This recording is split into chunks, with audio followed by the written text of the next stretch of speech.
Hey guys, it's MysticalStorms here with a new fic, and this is a one-shot called Come Clean, written by number_7. This is a very short fic, just shy of 900 words.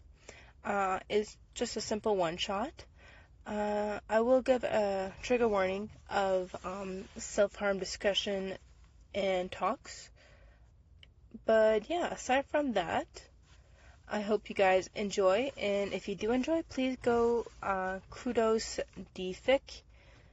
But yeah, the link's gonna be in the description. Anyway, I'm doing this in my car, so hopefully the audio is better than my last video. And without further ado, let's get started. Hey, Eraser, the Vigilante said quietly, not turning away from where he sat facing the skyline of the city. What is it, kid? The hero queried, glancing over at the kid that was in every way that mattered his kid. It had been a quiet night for the two of them. Not quiet in the sense that there was less criminal activity, but quiet because the kid was clearly thinking hard about something. He wasn't as snarky as usual. The hero didn't want to push him and knew that when he was ready, the Vigilante would tell him what was wrong. The kid had been getting better at that. I did something bad, he whispered, shrinking in on himself and pointedly looking away from Eraser. Izuku, kid, I'm going to need more information than that, he said calmly, trying to stop his panicked thoughts. He knew the kid wouldn't intentionally hurt anyone, but the list of illegal activities he was willing to partake in to bring down bad people was extensive and concerning. I don't think it's bad, it's just generally seen as bad. But, it's not going to affect anyone, so it doesn't really matter. I just know that it'll matter to you, which is why I kind of feel bad that I did it. But not really. I don't regret doing it, but I feel bad at how it will make you feel, which sort of makes me want to do it again because I feel bad, but not do it again because it'll make it worse. But it kind of makes it better, so I guess if I keep doing it, it'll even out. But the guilt will probably outweigh any relief I get. But if you don't know, then I wouldn't have to feel so bad. But I'm an idiot because then I shouldn't have even said anything. But Izuku, Shota said, cutting off the rambling kid in a confused panic. He spoke slowly and calmly. You are my kid, and I will care about you and love you no matter what. What did you do? There was a long moment of silence, stretching for what felt like an infinity before Izuku shifted. He took a deep breath and let his anxiousness fade away to near non-existence. It was replaced by the same calm and easily concealed apathy that Izuku held when they first met. As the kid moved, the tiniest whisper in the back of Shota's mind got louder, and he violently shoved it away because that wouldn't be the case. Izuku continued his easy movement, and just like that, it was the case.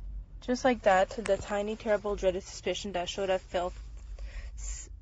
held since the first time he saw this child risk his life so easily for a stranger was true. And it hurt so much more than anything he'd felt in years. It hurt, and it wouldn't let it show because that would make it worse for his kid. I haven't since before you brought me to that first bento, Izuku whispered into the silence. But this morning, He trailed off, lifting his head so he didn't have to look at the wounds anymore. He finally looked into Shota's eyes before simply shrugging. He was calm about it, only a little anxious and worried about Shota's reaction. And Shota was shocked as he quickly put the information together.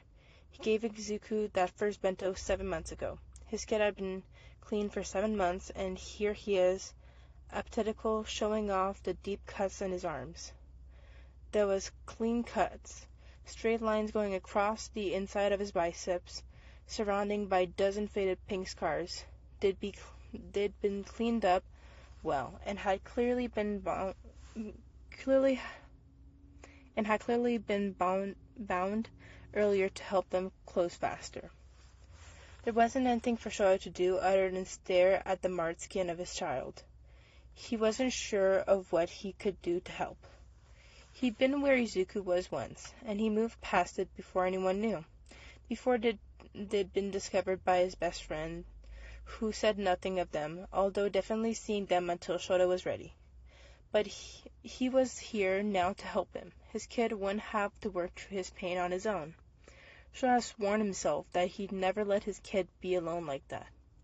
"I'm gonna hug you now," Shota mumbled, pulling Izuku to his chest. The kid tensed for a moment before allowing himself to relax and just be held. I shouldn't have spoken, huh?" he said quietly into Shota's chest. The hero tightened his grip just enough to notice and shook his head. "I'm glad you spoke," Shota replied. "Please, always, always speak to me. We're gonna figure this out. You're not alone, okay, kid? You're never gonna be alone again." Izuku started, his voice cutting out abruptly. He swallowed, taking in a breath that sounded close to a sniffle. "Thank you," he whispered, and Shota knew just how deeply he meant those words. They stayed like that for hours, just sitting on a rooftop together until the Vigilante, Izuku, his kid, fell asleep. And even then, Shota stayed. He wasn't going anywhere. I hope you guys enjoyed. I find this a little bit sad, but also quite happy. Like, as someone who's gone through that, it'd be nice to actually, have that kind of person to just talk to about it, you know? So, yeah. And if you are someone struggling with self-harm, please try getting help or building a support system, because it does help in the end. It might be scary, but in the end, you won't regret it. Though some people you can't always trust, but that we don't talk about, but that's just because I got trust issues. So anywho, I hope you guys enjoyed. Please go kudos the author if you did enjoy this fic. It's gonna be in the description again. And yeah, if you got any suggestions for fics for me to read, just send me in the comments and I will post them. Aside from that, I hope this audio wasn't too bad and you didn't hear too much background noise, because there was a few cars parking that were pretty loud, but aside from that, yeah. So I hope you did enjoy and have a lovely day, evening, night, whatever it is. Bye, my lovelies.